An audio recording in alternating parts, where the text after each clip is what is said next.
Hello, guys. Welcome back. We're going to continue reading the Bible, and we're on to the next story. This is the third one in the series, and we're on Cain and Abel. So, let's get into it. Cain and Abel.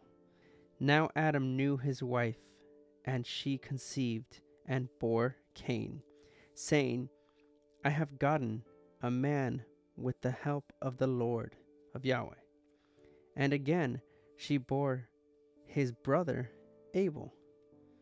And Abel was a keeper of sheep, and Cain a worker of the ground.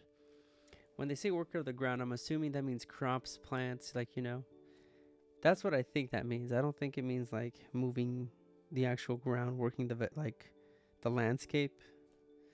That's what I interpret.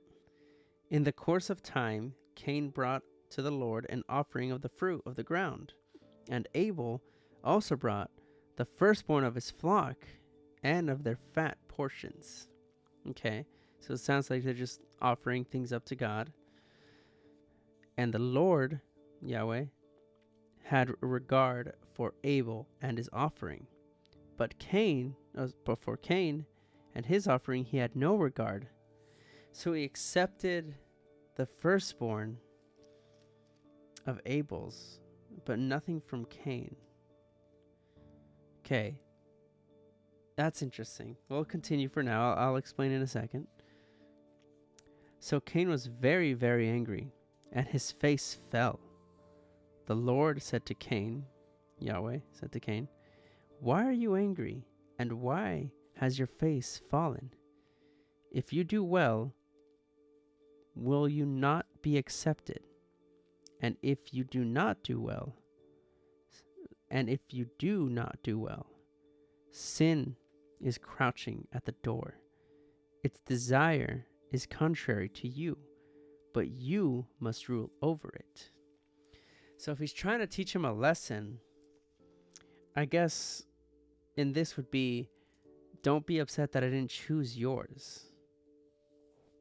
That's the only thing I can think about it. Which I guess it's an okay lesson. Don't be upset that yours didn't get chosen.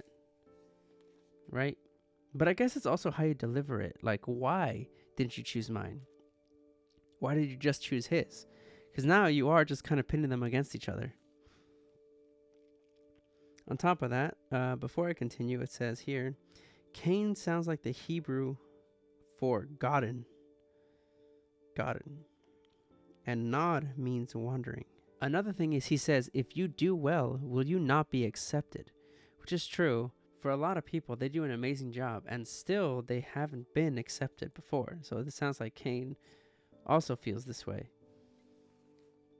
And if you do not do well, sin is crouching at the door. So basically, if you don't do well, if you do not do well, sin is crouching at you at the door. So if I don't do well, it's just a bad thing. Its desire is contrary to you, but you must rule over it. I guess in a way it is telling you to stop being jealous. So I don't mind that. I like that, actually. It's an interesting lesson, but he could have definitely done that better.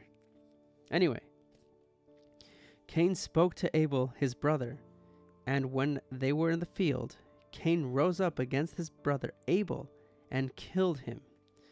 Damn. Okay, I wouldn't have done that far.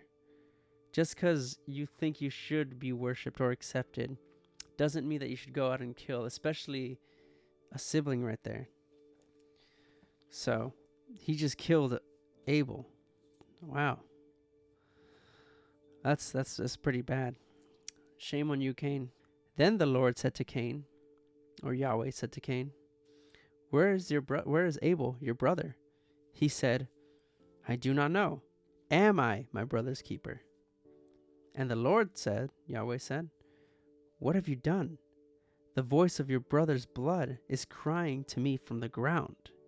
And now you are cursed from the ground, which has opened its mouth to receive your brother's blood from your hand.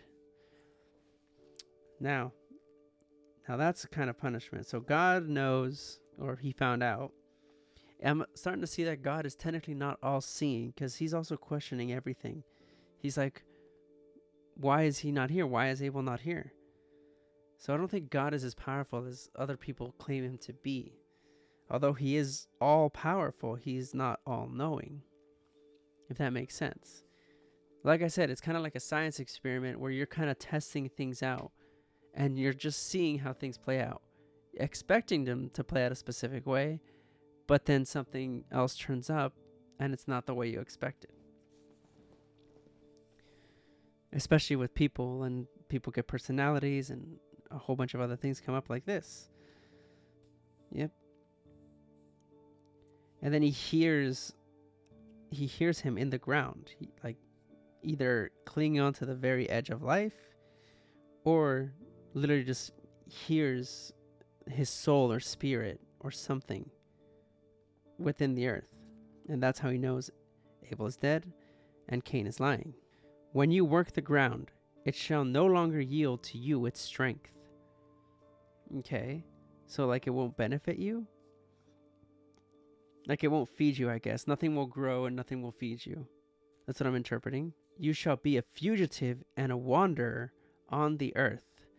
Okay. That part reminds me of, if you guys seen X-Men Origins, Wolverine. I haven't seen that movie in a long time, but I do remember the scene where, I think it's, what's his name, Stryker, the guy who puts the adamantium into Wolverine. And he meets that one chick, like I think it was like Logan's wife or pretended to be his girlfriend or whatever.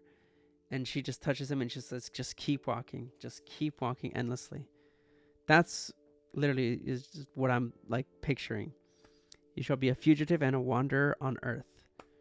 Cain said to the Lord, my punishment is greater than I can bear. Behold, you have driven me today away from the ground, and from your face I shall be hidden. I shall be a fugitive and a wanderer on the earth, and whoever finds me will kill me. Interesting that he says that. Here's the thing. On top of what I said before in the previous video, where I said there could be multiple gods having multiple experiments and stuff, it seems to me, or from what I interpret, is that Cain is now, like I said before, just wandering the entire earth, away from God's sight, away from everything. Everything God created is just, nope, be gone from me. But now he said, I shall be a fugitive and a wanderer on the earth, and whoever finds me will kill me. So that means there are other people that they know of. Or he means other animals, other creatures, something. Either or, something will find him, or someone will find him, and will kill him. Yeah. Then the Lord, Yahweh, said to him, not so. If anyone kills Cain, vengeance shall be taken on him sevenfold. And the Lord, Yahweh, put a mark on Cain, lest any who found him should attack him. Then Cain went away from the presence of the Lord, Yahweh, and settled in the land of Nod, east of Eden. Nod means wandering. Okay, so yeah, settling in the land of wandering, east of Eden. So, that way. So that, yeah, not so. So he still wouldn't let anybody kill Cain. But God knows this. Honestly, he could prevent it. But maybe there's just something that keeps him from wanting to keep intervening. Like, let them grow on their own, kind of a thing. Instead of actually trying to help them. And I guess that's something I guess you kind of want to do. Like, you want to see everything go without you trying to intervene and hoping for the best. Because if you have to intervene, then there's no point of doing or of letting them evolve, letting them grow on their own. But still, it's not as bad of a punishment as I want to say Adam and Eve took. But I will say that he is banned from Eden. He is banned from the only home he ever knew. And he's stained with a mark. Continuing on, Cain knew his wife, and she conceived and bore Enoch.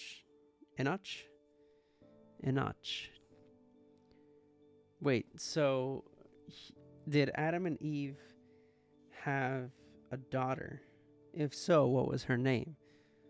And if not, then who is it? Who is Cain's wife? Like who did Abel have? Did Abel have a wife? It doesn't tell us anything about that part. So I'm assuming it's a little bit of incest, but at the same time, because it doesn't say that, it could be one of the other God's people. I don't know. Either way, he has a wife, and she conceived and bore Enoch. When he built a city, he called the name of the city after the name of his son, Enoch. Okay, so there you go. To Enoch was born Irad, and Irad fathered. This is gonna be a giant family tree here. So I'm gonna try to puzzle it, but we're gonna see. So to Enoch was born Irad, and Irad fathered Mahajol, and Mahajol. I'm pronouncing these completely wrong, by the way, but I'll do my best. Mahajol fathered Methushel, and Methushel fathered Lamech, and Lamech took 2 wives. Oh, so this guy had 2 wives. The name of the one was Ada, and the name of the other Zillah. Ada and Zillah. Sounds like one is just named from the A and the other is just named from the Z. But basically what I'm like once again reading is, because Cain had his wife. Cain is up here. He had his wife, right? They had a notch. He probably got married to somebody. And he had Arad, and then he had Mahujal, and then he had Methushel, and then he had Lamech, and Lamech had 2 wives. So they also had the possibility of each having 2 wives, 3 wives. It doesn't say anything that they don't, but it doesn't say anything that they do. Either way, I'm pretty sure that's a lot of incest right there, or other people from different gods. Anyway, back to this. Adah bore Jabal, so another person, okay. He was the father of those who dwell in tents and have livestock. Okay? And he had a brother. His brother's name was Jubal. So Jabal and Jubal. Okay? Not going to be confusing, sure. He was the father of all those who play the lyre and the pipe. Okay. Is that anything? Not yet. Okay. Zillah also bore Tubal Cain. Okay, so Ada had 2 children. Bore Jubal. He was the father of those who call Dwans, and his brother's name, Jubal. Yep. Zillah also bore Tubal Cain. He was the forger of all instruments of bronze and iron. The sister of Tubal Cain was Nalma. Lamech said to his wives, Ada and Zillah, hear my voice. You wives of Lamech, listen to what I say. I have killed a man for wounding me. I thought it said wandering for a second. No, it says wounding me. A young man for striking me. If Cain's revenge is 7-fold, then Lamech's is 77-fold. Okay. So he basically said, because my great-great-great-grandfather, right? Great-great-great-great-great-grandfather, whatever. He said, if that's how much it took for Cain, if anybody killed him, then mine would be that much more, even more than that, to take him out. So he sounds like a pretty strong dude, pretty powerful. But the reason I'm wondering is, why are there other people trying to kill them, if anything, or kill him? Which means there had to be other people in this world. There had to be other people in this world. It's not just like his own kids or his own nieces and nephews. I guess that part is never really truly explained, but we'll continue on. And Adam knew his wife again. So Adam's still here. And she bore a son and called his name Seth. I think I saw that right here. Seth sounds like the Hebrew for he appointed. So he just appointed his name? He just appointed? I don't know. For she said, God has appointed. Right there. For me another offspring instead of Abel. For Cain killed him. Which is true. That means Eve's got to be pretty old right now. Like pretty old. Like they had kids pretty young, if that's the case. Because I think a woman stops menstruating at, I think 50. Maybe that's pushing it too much. But I think let's just say 55 is like the max. Each kid has to be, and I know that people got married young back then, like 14 to like 20. Even younger than that, like 14 to like 18 or something. People still got married and start having kids. So I guess it's possible after 10 years, 15 years. No, even then, that's a lot. These kids are like children. I don't know. They can't really live up to the human lifespan. The fact that Eve's still alive and can still get pregnant. I'll have to see. Or she just didn't stop menstruating. Anyway, to Seth also a son was born, and he called his name Enosh. So we got Enosh and Enoch. Okay. At that time, people began to call upon the name of the Lord, Yahweh. So this one I'm going to keep nice and short. And that was the story of Cain and Abel. Because up next is actually going to be one that I really want to read. And that's going to be a long one. Because the next one is, I think, the flood. Yeah, the next one is called Adam's Descendants to Noah. And then we got 1, 2, 3. We got a few. So probably next week, we will probably go over that and see how everything goes out over there. Because right now, we got a bunch of people, a bunch of different names that are probably going to die because of the flood. I don't know. Regardless, it's pretty... It doesn't make any sense. Because if each kid has... Let's just keep it at 14. Let's just say everybody had a kid at 14, right? And there was at least, 15 of them, or 5 of them? Let's recap. Everyone had kids, and we had Cain and his wife, which bore Enoch. After his son, Enoch bore Irad, and Irad fathered Majuel, or whatever his name is, and Methusiel, who fathered Lamech. That's 5 generations right there. And Lamech had 2 wives, right? 77 folds. That's 5 generations. If we even go for the youngest, let's just go with 13, right? 13 multiplied by 5.